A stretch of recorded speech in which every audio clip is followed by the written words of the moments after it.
My name is Emma Whitfield. I'm 34 years old, and I need you to understand something before this story even starts. I spent my entire life being the daughter who never asked for anything. That ends in the next 12 minutes. Last April, I sent exactly one photograph to my family's group chat. My 7-year-old daughter, Lily, lying in a hospital bed, skin the color of the pillowcase underneath her, 4 hours out of open-heart surgery. Under the picture, I typed 6 words. "She's asking for you, please come." My brother answered in 9 seconds. "Kind of slammed today, you've got this." Then my mother's message landed, and I have read it so many times I could recite it in my sleep. "She's alive, isn't she? Stop turning her into everyone's emergency." 14 people sat in that chat. 14 people who had my number, who had a car, who had absolutely nothing else scheduled at 11 at night. Not one of them typed a single word.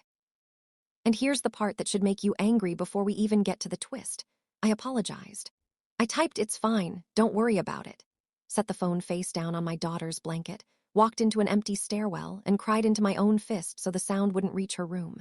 3 months later, same family, same phones. One Tuesday night in July, my mother and my brother dropped their phones on the floor at the exact same minute, in 2 different houses, on 2 different sides of town. Something on a 10 o'clock newscast did that to both of them simultaneously. Before I tell you what was on that screen, you need to hear what my family did with my daughter's medical crisis while I was sitting alone in a hospital hallway counting floor tiles. Because those 2 heartless texts, that wasn't even close to the worst thing they did. It wasn't even in the top 5. Stick around, because this family didn't just fail a sick child. They monetized her. Welcome to the channel where the quiet ones finally speak. If you've ever swallowed something unforgivable and called it keeping the peace, this story is going to feel like it was written about you. Drop a comment if you've ever sat in a waiting room completely alone, and subscribe, because what happens at minute 9 of this story is the part nobody sees coming. Now let's rewind. Back to a Tuesday in February, when a routine 15-minute checkup ended with a cardiologist closing her office door a little too gently. Quick context, because it changes everything that follows. I'm a bookkeeper at a mid-sized firm outside Columbus. My entire job is catching the exact moment when numbers stop telling the truth, which turned out to be excellent training for what my own family was about to do to me. I rent a small house with my daughter, Lily. She's 7, sharp as a tack, and she draws our whole family in crayon whether or not they deserve the page. She was born with a heart defect surgeons first patched when she was 11 months old, and she calls the scar running down her sternum her lightning bolt. She says it the way other kids say birthmark, like it's just a fact about her body, not a wound. My mother, Carol, lives across town in the house I grew up in, flag on the porch, church bulletin taped to the fridge.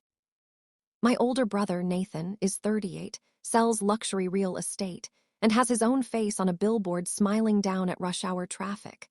Straight teeth, great lighting. Our father died 9 years ago.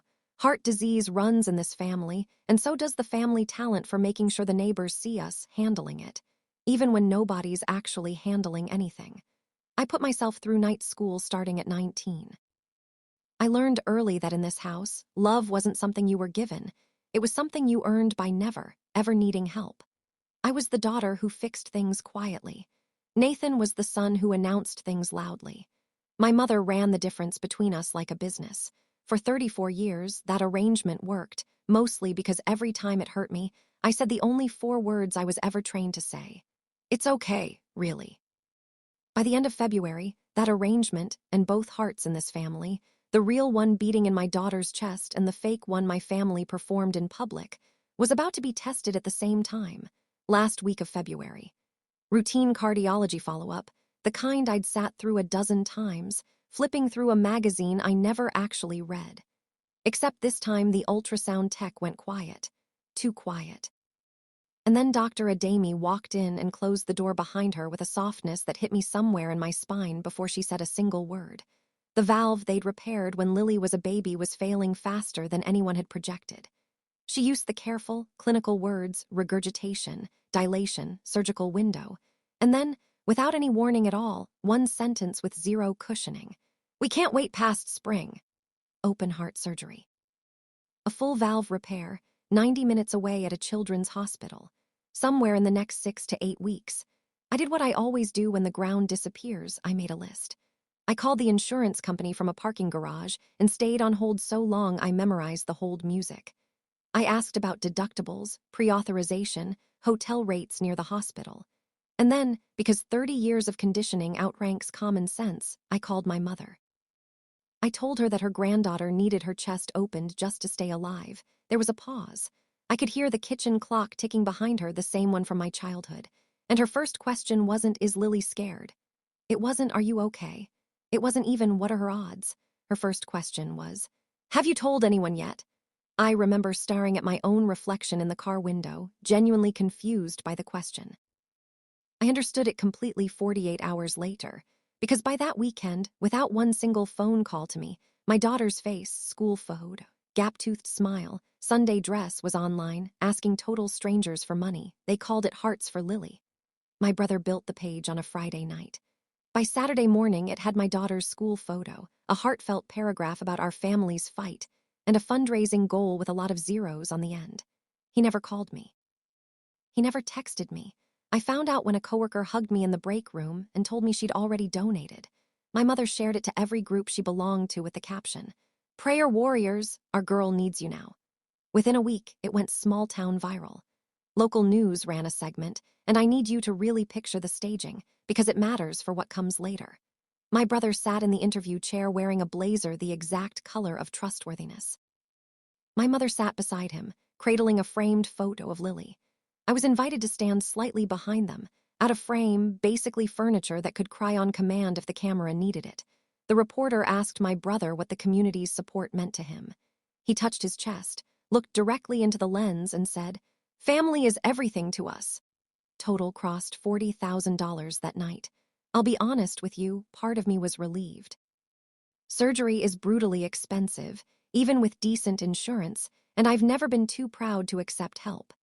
But another part of me, the accountant part, the part trained to smell a lie inside a ledger, felt a small cold spot form at the base of my skull, watching every single donation route through exactly one person's control. Not the hospital, not Lily's mother. One person, my brother Nathan Whitfield, sole organizer, sole signer, the same man who was about to be too busy to visit a recovery room. I need to be clear about something, because I know how these stories usually get told, like the woman just sat back and let it happen. I did not. In the first week of March, when the hospital requested a surgical deposit, I emailed my brother formally, invoice attached, and asked him to either transfer control of the fundraiser to me as Lily's legal guardian, or wire the deposit straight to the hospital's billing department. I copied my mother. I even attached the platform's own instructions for transferring a fundraiser to a beneficiary's family. It takes about 90 seconds to do. It's designed to be easy. My brother called instead of emailing back, which I'd later learn was his signature move whenever he needed to avoid a paper trail, and told me the money was in an account, that there was a process, and that I needed to trust the family. Then he sent exactly $2,000. I remember the precise figure because he handed it to me in a parking lot as a giant novelty check, while a photographer from his real estate office snapped photos for the campaign page. The caption read, "First disbursement to our brave girl." The comments filled up with heart emojis. Here's what I could not legally do about any of it, and believe me, I researched every option. The platform gives full control to the organizer. I had no legal claim without hearing a lawyer, and I had a daughter scheduled for open-heart surgery in 5 weeks, a job I couldn't afford to lose, and appointments in another city. You cannot fight a legal war and pack a hospital bag in the same month, so I did the only thing I had room for. I bought a plain gray 3-ring binder and started printing everything. Screenshots, dates, that grinning oversized check, an accountant's habit, it would matter enormously later.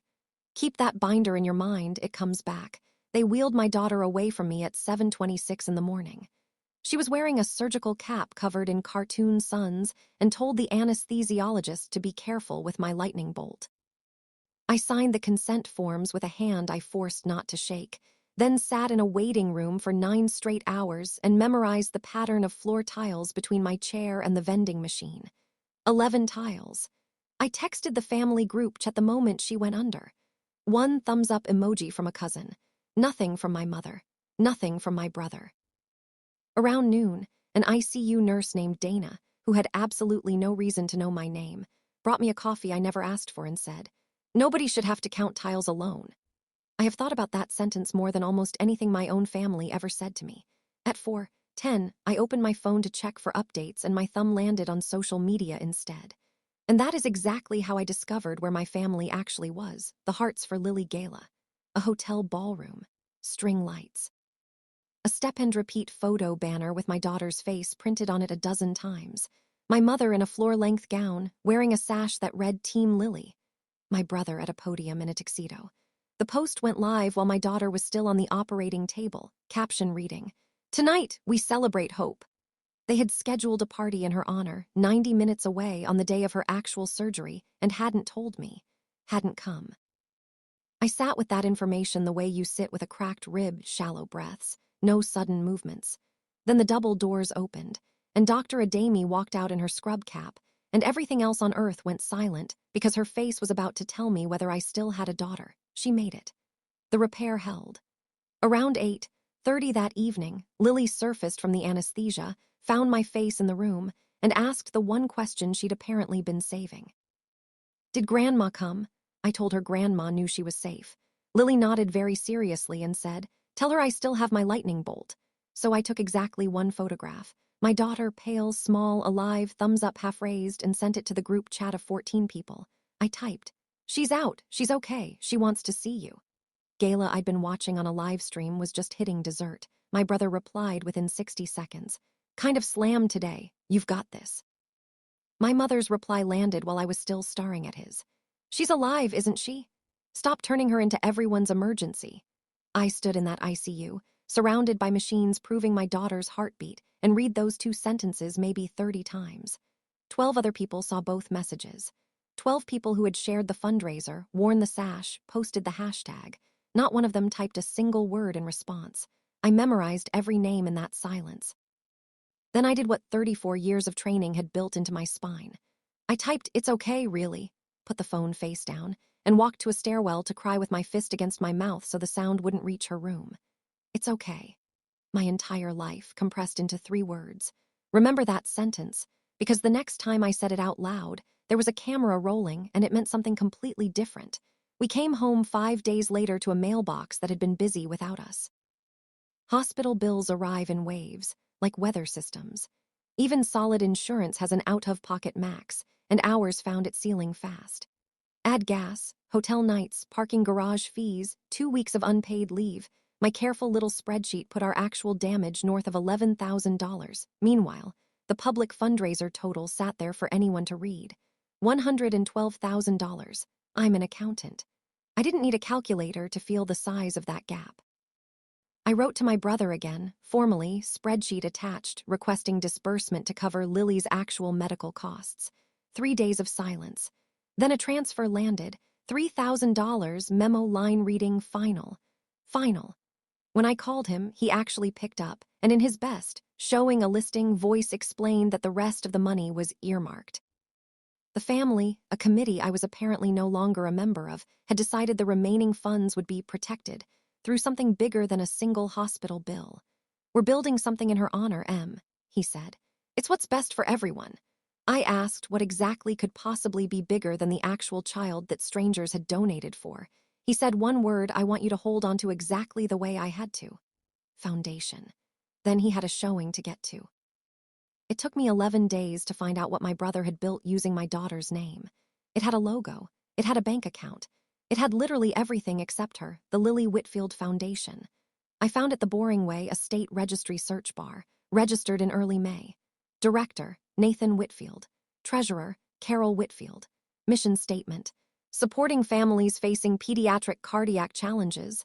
A beautiful sentence describing a category of exactly one child, minus the child. There was already a donate button. There was already a photo of my daughter I had never approved, taken 2 Easters ago. There was already an announcement for a 2nd annual Hearts for Lily Gala, a bold use of the word annual for an organization younger than the flowers on my porch. And then there was the part I didn't find online at all. I found it stopped at a red light. A bus stop bench, my daughter's face printed at curb level next to the foundation's logo, and right beside it, tastefully small, my brother's real estate branding. Same golden navy color scheme. Same font. A matched set. My daughter had become a marketing asset with a surgical scar. From the back seat, Lily looked out the window at her own face and asked, in the mild, genuinely puzzled voice she uses for things that confuse her, "Mom, why am I on a chair?" I told her some people put pictures where everyone can see them. She thought about it for a second and said, "But nobody asked me." 7 years old. Nobody asked me. Out of the mouths of children, the entire case against my family in 4 words. That night, I opened the gray binder and started a new section. I labeled it in block capital letters. The foundation I decided to handle it like an adult, at a table, with the person in charge. My mother still hosts Sunday dinner in the house I grew up in. Pot roast, folded napkins, Grace said before the meal. I waited until the plates were cleared and asked, calmly, why there was a foundation carrying my daughter's name that neither of us had agreed to, and where exactly $112,000 had gone. My mother didn't flinch. My mother has never once flinched in front of me. I used to mistake that for strength. She smoothed the tablecloth flat with her palm, the same motion she uses when ironing, when she's deciding how much truth you actually deserve, and said, "Sit down, Emma." I was already sitting. That's a technique of hers. Then she gave me the closest thing to a personal creed I've ever heard from her. "This family runs on its name. Your father left me nothing else, no pension, no real insurance. I fed both of you on that name. I will not apologize for keeping it strong." I told her a child's hospital bill was not a threat to anyone's name. She looked at me the way you'd look at a slow student. The foundation, she explained, protected the money. Nathan understood optics, that people give to something permanent, not to one girl's bad year. One girl's bad year. That was my daughter's open heart surgery, filed under branding. Then she leaned in and delivered, gently, like advice, the strangest sentence of the entire evening. "Sign nothing without showing me first." As if I were the one running a con on this family, and not the other way around. Here's where being boring became my superpower. Every night that week, after Lily was asleep, I sat at my kitchen table with decaf and the gray binder and did exactly what I do for strangers 40 hours a week. I reconciled everything. Every public post announcing a dollar figure. The novelty check. The two deposits to me, $2,000, then $3,000 marked final. Against my own $11. Zero spreadsheet of what surgery had actually cost our household. Numbers are honest little creatures. You just have to line them up and let them talk. And the number that talked loudest wasn't even mine. At Lily's next cardiology follow-up, the hospital's family services coordinator, a warm, no-nonsense woman named Maria, mentioned, carefully, the way professionals mention things they're not supposed to care about yet, that the cardiac unit had a family assistance fund. Then she added, almost offhand, "You know, we never actually saw anything from your family's event." I asked what she meant. At the gala, the one held during my daughter's surgery, there had been an announcement from the podium. A pledge, a big one, made publicly to this exact hospital in Lily's honor. Maria had watched the clip herself. And in the months since, the hospital's development office had received exactly what I'd received from my family in that ICU. Nothing. I drove 90 minutes home with one question keeping time on my windshield wipers. How big was the pledge? The clip was still live on the foundation's page. 41 seconds of my brother at a podium, string lights, tuxedo, my daughter's face repeating across the banner behind him like wallpaper. He raises a glass and announces that Hearts for Lily is proud to pledge $25,000 to the Children's Hospital Cardiac Unit in Lily's honor. The ballroom stands and applauds. My mother, sash and all, presses a hand to her chest like she's receiving a medal. 400 people applauded money that, per the hospital's own records, never arrived. Not that month. Not the next. Not ever. I confirmed it twice more in writing because an accountant learns to verify before she concludes. The hospital that had opened my daughter's chest and repaired her heart had been used as a stage prop. And the applause was still being banked in likes and shares and my brother's smiling headshot, while the actual check stayed permanently, deliberately imaginary. Sitting there with the binder open, I understood something that changed the entire temperature of this story. Until that night, I'd let myself believe my family was merely vain, tacky, cold in a crisis, but ultimately harmless. Parade people. People who like the float more than the cause, but still basically pay their dues. This was different. Announcing a gift on a stage and pocketing the applause without ever sending the money isn't vanity. It's theft with a live orchestra. And if the loudest, most public, most easily checked promise they made was completely hollow, then the quiet ones, the earmarked funds, the protected money, the entire $112,000, minus the $5 they'd tossed me, was never earmarked for anything except themselves. The question stopped being whether. It became how much and for what. I tried the honorable route first, and I want that fact on permanent record. In mid-June, I sent a formal letter, real paper, real stamps, to my brother as organizer and my mother as treasurer, requesting a full accounting of every dollar raised in my daughter's name as her legal guardian. Reasonable, documented, polite. What I got back was a summons disguised as a family meeting. When I walked into my mother's dining room, there were no plates set out. Just my brother, his wife Rachel staring at her own hands, my mother at the head of the table, and a single manila folder squared perfectly in front of the empty chair clearly meant for me. My mother said they were concerned about me. My brother used the word ungrateful while managing to look genuinely sorrowful, a real estate skill if I've ever seen one. The whole script had obviously been drafted before I even arrived. I was overwhelmed. I was fixating on money. I was my mother's exact phrase, delivered like a diagnosis, not thinking clearly since the surgery. Then came the folder. A professionally prepared media release granting the Lily Whitfield Foundation perpetual rights to my daughter's name, image, and I quote directly, medical narrative. Perpetual. Her scar, her story, her face on bus benches, forever, in exchange for absolutely nothing. I checked twice. Nothing. Sign it, my mother said, and all of this unpleasantness ends. And here's the part I'm not proud of, but you deserve the whole truth. I actually picked up the pen. 34 years of training climbed right up through my arm. The old 2 words were already forming in my mouth, warm as bathwater. It's okay. And then, I swear this to you, I heard a 7-year-old's voice say, but nobody asked me. I put the pen down. At that exact second, my phone buzzed. Unfamiliar number. The Children's Hospital calling to schedule. I walked out of that dining room without signing anything and took the call on my mother's own front porch. Lily's follow-up echocardiogram had come back abnormal. Dr. Adami wanted to see us. 2 days later, she showed me the images. The valve repair itself was holding, successful, that word again, but there was residual narrowing where the surgeons had worked, and it wasn't correcting itself. The plan, a cardiac catheterization in early January. Not open heart this time, a catheter, a balloon, 1 or 2 nights. Routine by their standards. But it was still my daughter, still her heart, still an operating room with her name on the schedule. And when the billing coordinator slid the estimate across the desk, $9,400 due as a deposit, brand new insurance year, deductible fully reset, I understood this wasn't a story about the past anymore. It had a due date. That night I sat at my kitchen table for a long time. The binder had gotten thick, 3 inches of screenshots and reconciliations. I'd been building it the way you build a storm shelter without admitting out loud what you're actually preparing for. Time to admit it. I took a black marker and wrote across the spine, in letters big enough to read across a room. Lily.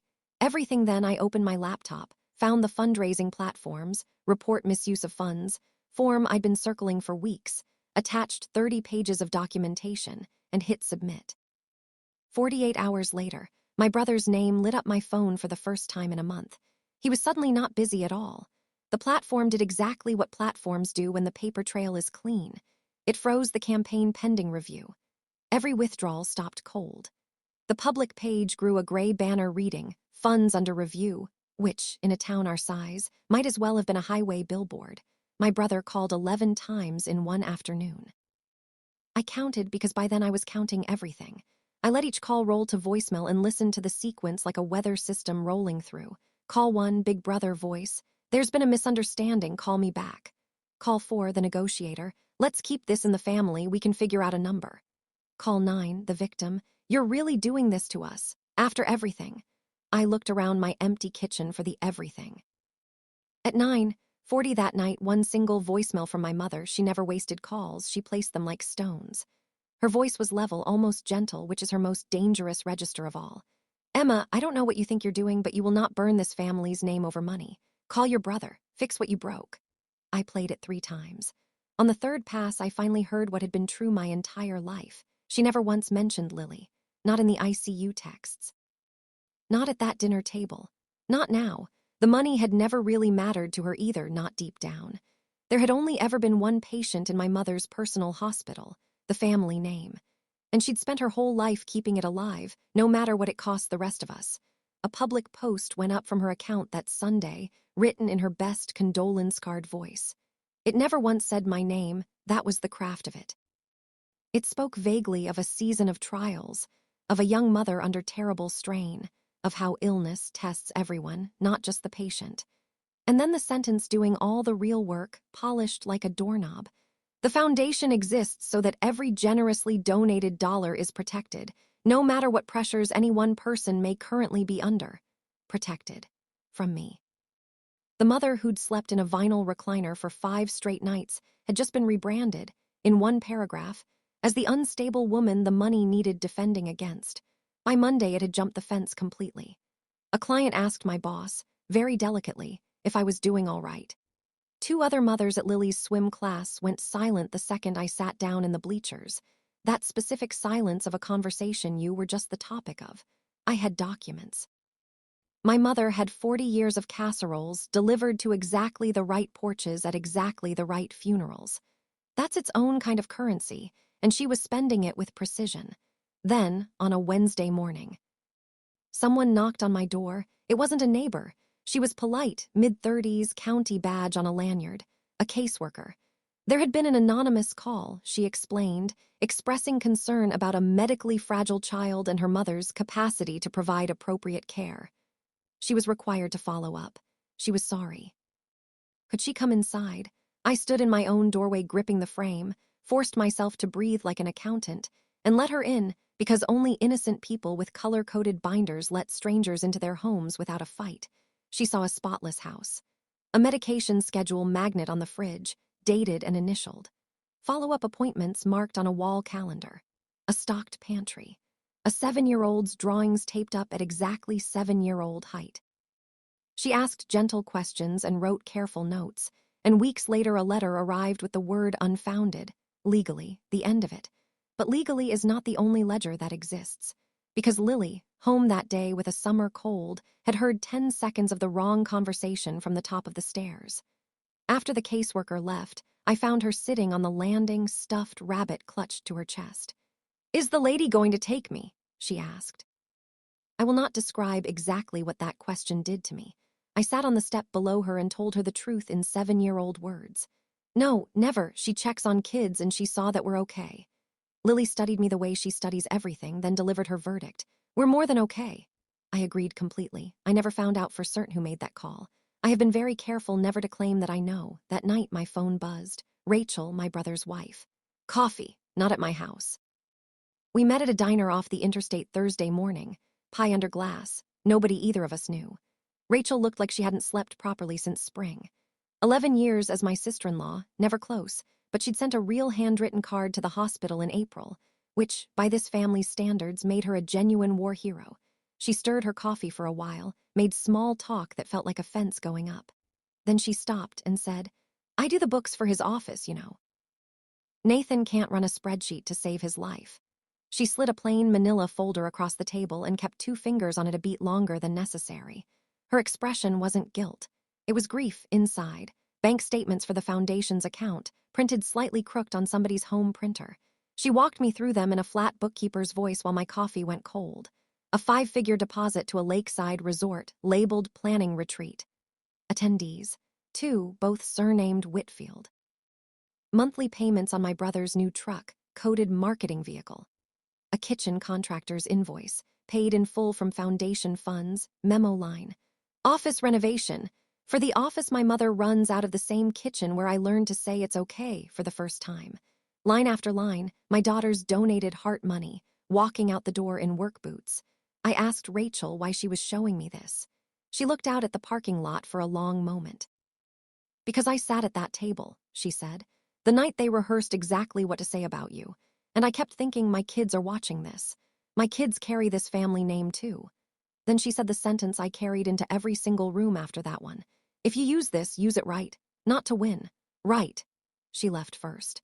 I sat there with her folder and my binder side by side, our numbers interlocking like teeth, and understood I now had everything I needed to end this completely.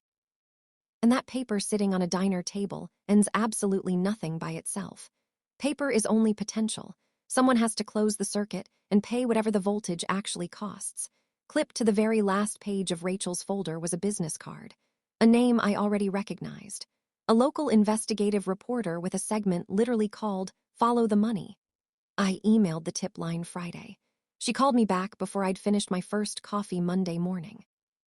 We met in a conference room overlooking a parking lot, and I laid out the entire shape of it: the fundraiser, the ICU texts, the foundation, the phantom pledge.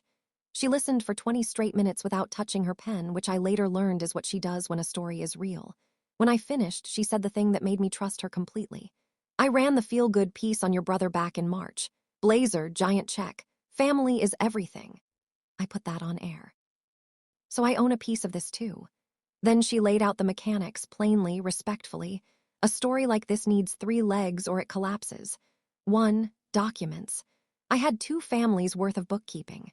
2, independent confirmation and official complaint filed with the state's charitable law division, something her newsroom could cite that wasn't just a sister's math.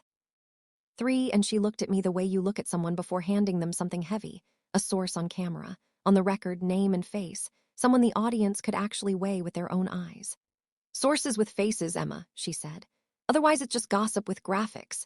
Then she asked the question I'd been dreading, and it wasn't about me at all. Would Lily appear on camera? I heard myself say no with a steadiness that genuinely surprised me. No face, no scar, no hospital bed. My daughter had already been a prop in 1 production. I hadn't come this far to book her into a second one with better lighting. Without the child, the reporter admitted, the story got harder to sell upstairs. It could run short. It could get bumped for weather. That's simply the trade. There was one more piece of arithmetic she made me say out loud myself. If the platform confirmed misuse, every frozen donation would be refunded straight back to donors. Meaning every dollar refunded was a dollar that would never reach Lily's actual bills, even though her name had raised it. And once I went on the record publicly, any private settlement my family might one day offer, repayment, guilt money, whatever, was gone. Nobody writes a check to the woman testifying against them. If you do this, she said flatly, you likely lose the money, all of it. You understand that? I told her I balance books for a living. I have never once seen a column where the truth pays retail. She almost smiled. Then July got significantly worse. 3 things arrived that week in the exact order disasters prefer.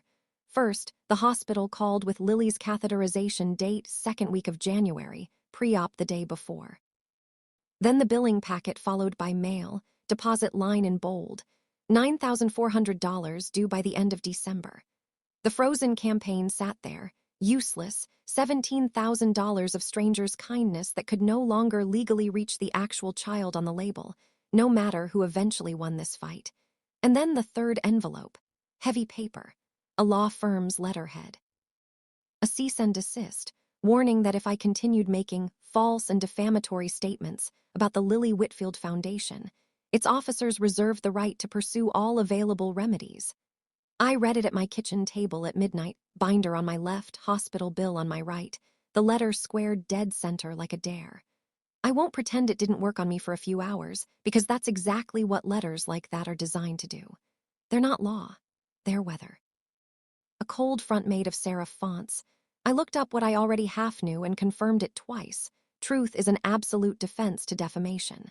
Close to the oldest legal rule there is. They weren't threatening me because I was lying. They were threatening me because I wasn't. Sometime past 1 in the morning, I stopped being afraid in the useless direction and started being afraid in the useful one. I made tea. I updated the binder's index. If they were trying to frighten me, they'd mistimed it by about a decade. I had already been to the bottom of that stairwell once. I could survive the trip again. Then headlights swept across my kitchen window. A car pulling into my driveway. My mother's. She walked in without knocking because women of her generation considered doorbells a formality reserved for strangers.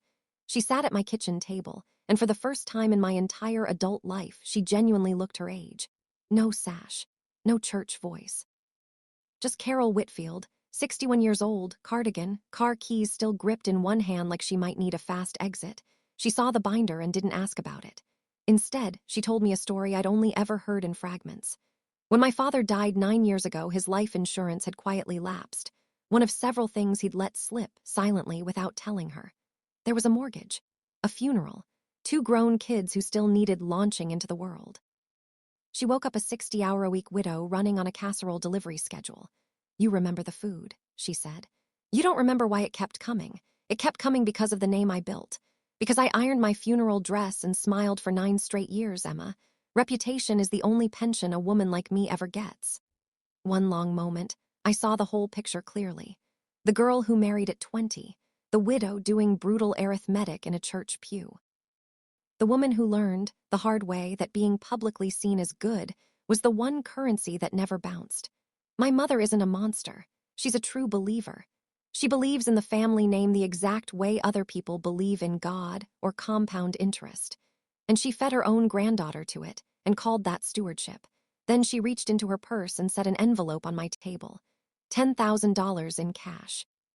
"For the procedure," she said, and beside it the media release signature line flagged in cheerful yellow highlighter. "Take it. Sign. Let us keep what keeps us alive." I looked at my mother and told her no, as gently as the word can possibly be said. At the door, without turning around, she said it one final time, soft as a prayer. "This family runs on its name." State Attorney General's office opened at 8 the next morning. I was sitting in the parking lot at 7:45 with 2 coffees going cold. By mid-morning, it was done. The complaint to the state's charitable law division ran 40 pages with exhibits, my binder, Rachel's statements, and the hospital's written confirmation that no pledge had ever, in fact, been received.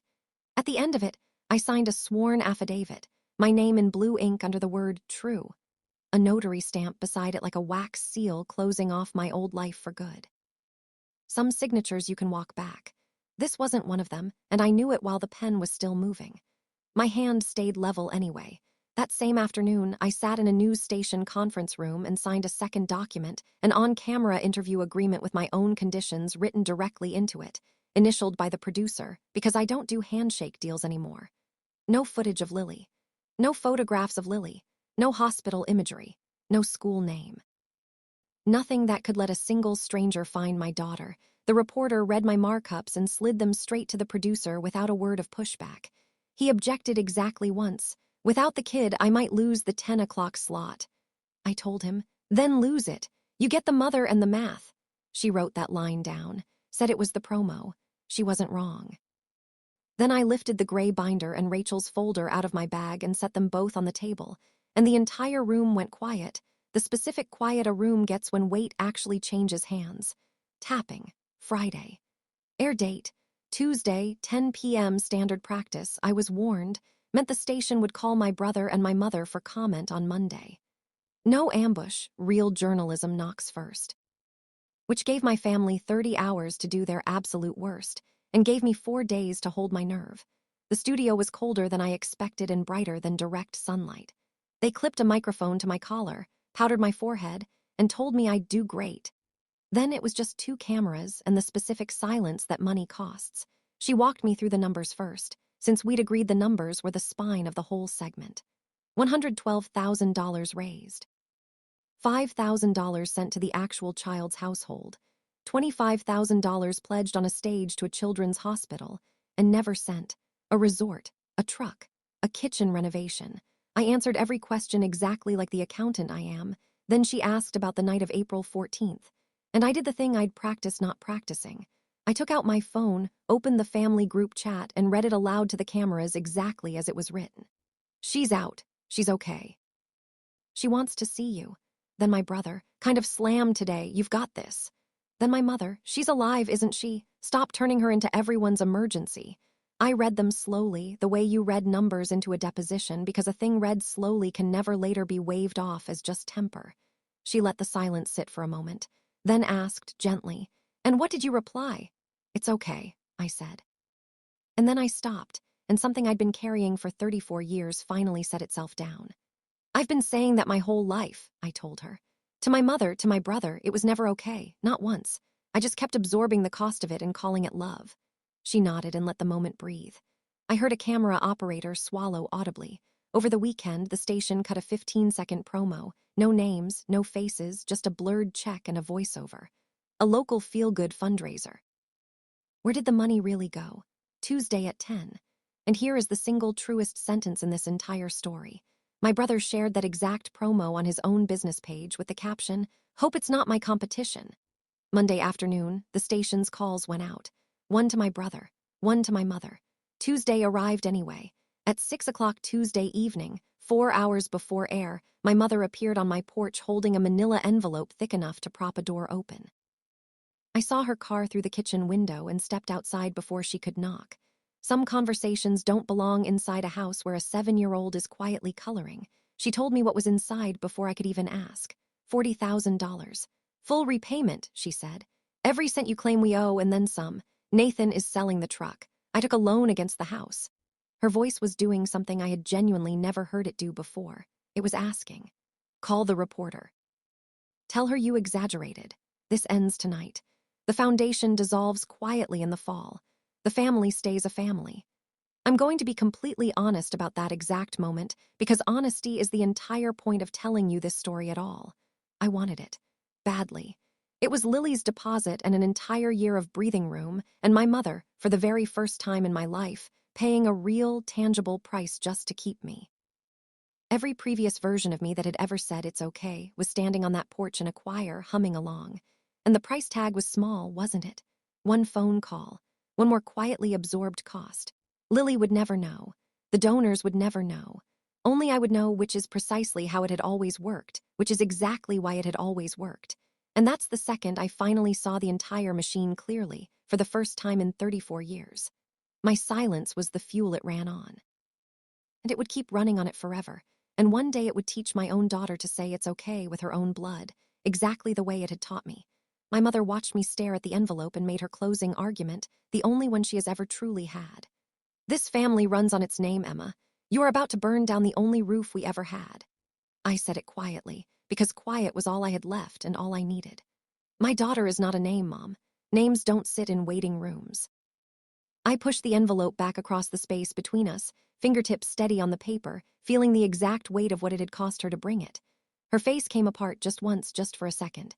You still have 4 hours, I told her. You could spend them calling your granddaughter. She still asks about you. My mother walked back to her car. No shouting. No slammed door. Just the soft click of a sedan door closing, somehow the loudest sound I have ever heard in my life. Through the kitchen window, the oven clock read 9:58. I know exactly how 10 o'clock looked in 3 different rooms, because 2 of them were described to me later, in detail, by people who were actually there. In my living room. Lamps off, volume low, Lily asleep down the hall with her stuffed rabbit. I sat on the floor with my back against the couch, closer to the screen than a grown woman usually sits, the way you watch weather coverage after the siren's already gone off. Across town, in the church fellowship hall, my mother at bridge night, 4 card tables, someone's grandson's graduation sheet cake. And in a steakhouse further north, my brother entertaining clients under a wall-mounted television. He'd personally asked the hostess to put on Channel 7, because he genuinely, sincerely did not see it coming. The segment ran third, right after a water main break and before the weather. Follow the money. Her voice level as a carpenter's tool over a graphic that built itself line by line. $112,000 raised. $5,000 sent to the child's family. $25,000 pledged to a children's hospital, on a stage, in a tuxedo to full applause, and per the hospital never received. Then Rachel's crooked kitchen printer statements, rendered in clean broadcast graphics. The resort deposit. Labeled planning retreat. The truck payments, labeled marketing vehicle. The kitchen renovation, labeled office. A spokesperson for the state attorney general confirmed an active inquiry on camera. The platform confirmed the campaign was frozen and every donor would be refunded. And then over a still image of 2 gray text bubbles blown up to fill the entire screen, my own voice reading them aloud. Kind of slammed today. You've got this. And she's alive, isn't she? Stop turning her into everyone's emergency. In the fellowship hall, witnesses told me the room went quiet 1 table at a time, like windows going dark, until the only sound left was the television and my mother's phone sliding out of her hand onto the carpet. At the steakhouse, a client reportedly said, "Nathan, isn't that you?" And my brother stood up too fast, and his own phone hit the floor along with his fork. 2 phones, 2 rooms, same exact minute. In my living room, the woman on the screen said, "I've been saying it's okay my whole life. It was never okay." And the woman sitting on the floor finally watched herself mean it completely. I turned off the TV. The house was so quiet I could hear the refrigerator humming. And then my phone began filling up like a bathtub with the drain closed. By midnight, 214 unread messages. I didn't read any of them that night. I read the senders' names, which told the entire story on their own. Cousins who had watched 2 heartless texts land inside an ICU chat and said absolutely nothing were suddenly, furiously fluent.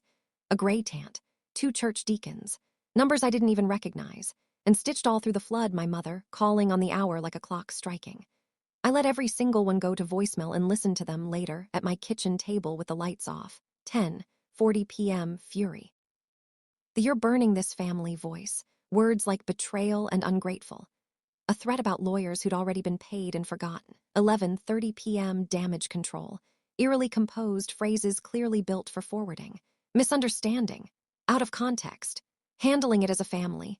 And then at 1:14 in the morning, a voice I had genuinely never once heard come out of my mother in 34 years. Small, unironed. "Emma, please." That was the entire message. I sat there with the phone glowing in the dark, and I want to be truthful with you the exact way I promised at the start. That one nearly got to me. I had braced myself for rage. I had absolutely no defense prepared for pleas. I walked down the hall and stood in Lily's doorway and just listened to her breathe. Deep, even, boringly miraculous breathing. A child whose repaired heart was doing its quiet, invisible work in the dark. That sound is the exact thing I traded everything for. It held up. Back in the kitchen, I opened the family group chat one final time. 14 names. The entire roll call of people who had read my worst night and said nothing. I didn't type a goodbye. There was no version of one that wasn't secretly still for them. I pressed leave conversation.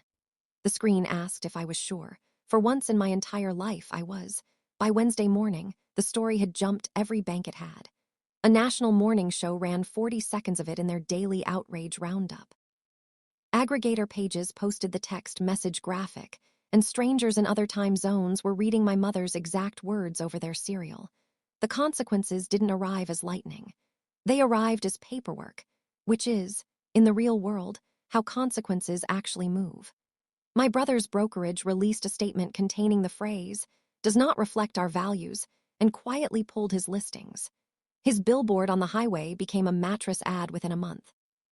The foundation announced its own dissolution before the Attorney General's office could do it the hard way, to avoid further distraction from Lily's recovery. A sentence I would genuinely frame if irony hung on walls. The Frozen campaign resolved exactly the way I'd been warned it would. Refunds processed to every donor. Every dollar walking straight back out the same door it came in. I watched the total drain to zero and felt the strangest sense of calm. That money had never once actually behaved like real money around my family. Better it go home clean. Then, on Thursday, Maria called from the hospital, and there was a smile in her voice she wasn't even trying to hide. Donors had been calling the development office all week, refund emails in hand, asking if there was any way to give again, properly this time, so it would actually reach the girl.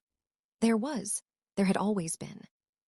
The cardiac unit's own family assistance fund, hospital administered, fully audited, applied directly to patient accounts. Not 1 cent passing through anyone's kitchen ever again. By the following Friday, that fund had received enough earmarked specifically for Lily's account to cover the entire January deposit, plus the bills behind it, with a cushion left over for the family. The money came back for my daughter. It simply refused, permanently, to pass through my hands, or my mother's or anyone's ever again good. That was always the point. I learned much later that a nurse from the ICU had donated to that fund twice, once under her own name in April, and once quietly in July, under a name that just read the Coffee Lady. Lily had her catheterization the 2nd week of January. What they promised is exactly what happened, which is truly all you can ask of medicine. A vessel, a small balloon, 2 nights, home by Friday with a juice box addiction, and a sticker on her chart that said champ. Dr. Adami showed me the after images. The narrowing had eased open, the numbers landed right where they belonged, and she used the word excellent. which, from her, was basically a ticker tape parade. In spring, the Attorney General's office resolved its inquiry, the way these things resolve once the arithmetic becomes undeniable, and the lawyers get tired. A settlement, restitution paid into the state's donor reimbursement fund, the foundation formally dead, and both my mother and my brother signing an agreement that neither of them will ever again solicit charitable funds in that state. Their names, permanently, on a public registry that says exactly why. There are days I find that sentence sad, and days I find it exactly right. Most days, honestly, I find it both. Rachel filed for divorce that March and moved 2 streets over from me with her kids. We trade school pickups now, which is its own quiet verdict on what actually makes a family. And one afternoon in April, almost exactly a year to the day from that first photograph, an envelope arrived in my mother's handwriting. No apology inside. I'd known better than to hope, and hoped anyway. Just a single line, written on the back of an old Hearts for Lily donation card, my daughter's Easter photo on one side, my mother's steady cursive on the other, because apparently even her tenderness has to arrive by way of the machine. You are still a Whitfield. I stood at the counter for a long time. Then I got out the gray binder, Lily. Everything, 400 pages of a war absolutely nobody actually wanted, and slid the card into the very last sleeve, right behind the settlement letter, and closed the cover. Let the name live in there in the archive, filed and finished. The binder was never really about the name. It was about the girl. It always had been. We host Sunday dinner at my house now. It started as a one-time thing in the fall and quietly hardened into law, the good kind. Picture it. The first warm Sunday in May, my little dining table with the extra leaf in it, pot roast, because some inheritances are genuinely worth keeping. Folded napkins, because so are others. Maria brings a lemon cake that never survives past Monday. Dana drives over from her shift when she can, still in her scrub top, and lets Lily listen to her own heartbeat with the stethoscope she gave her for Christmas. Rachel and her 2 kids fill the loud end of the table. Not one adult chair is occupied by a single person who shares my blood, and every single chair is occupied by someone who actually showed up. Waiting room, diner booth, hospital lobby, stairwell. Lily surveyed the table one Sunday, counting heads with her fork the way she counts everything, and delivered her official finding to the room. Everybody came. Somewhere across town, I'm told, there was a gala that same month. Different cause, same ballroom, same string lights. That machine never stops running. It just changes what it burns for fuel. It just doesn't run on my daughter anymore. It doesn't run on me either. Lily reached for her milk mid-laugh and knocked it clean over, a white lake spreading toward the pot roast. "Mom, it's okay," she announced immediately, already reaching for napkins. And the entire table froze for half a beat at the sound of that exact little phrase in her small mouth. I knelt down next to my daughter, eye to eye, and told her the one thing I finally know now that I genuinely didn't know a year ago. No, baby, some things aren't okay, and we're allowed to say so. Because family isn't the people who share your last name. Family is the people who show up when the machines are beeping. She considered this the way she considers everything, seriously, for a long moment. Then she nodded, mopped up the milk herself, and asked for more roast. That's my story. 1 photograph. 2 texts I will never, ever unread. And a 10 o'clock newscast that cost me the family I was born into and gave my daughter her heart back, fully for good. If this reminded you of a waiting room you once sat in completely alone, type the word present in the comments below. And if someone you love still needs permission to finally stop saying it's okay, send them this video. Subscribe, because next week's story might be the one that finally gives you permission too. I'll see you in the next one.